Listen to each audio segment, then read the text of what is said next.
உங்களுக்கு முருகனுடைய அருள் கிடைக்கணுமா? அப்போ இந்த பதிவு உங்களுக்கு தான்.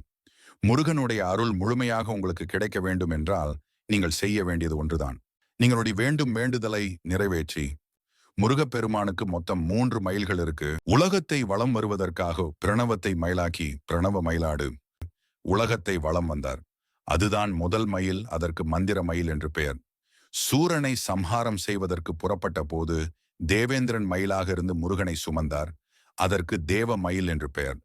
அசுரனை சம்ஹாரம் செய்த பிறகு சூரன் சேவலாகவும் மயிலாகவும் மாறி முருகப்பெருமானை தாங்கிக் கொண்டார்.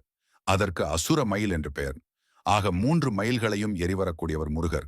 நம் மனதை முருகன் ஏறுவதற்கு தகுதியான மயிலாக மாற்றிக்கொண்டால் நம் மனதின் மீதும் எழுந்தருளி நமக்கு அருள் புரிவார்.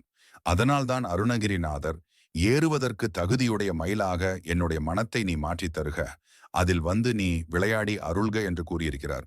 மயில் தன்மையைப் போல் நீங்கள் உங்கள் மனதில் முருகனை நினைத்து வழிபட்டால் உங்களுக்கு முருகன் கண்டிப்பாக அருள் புரிவார்.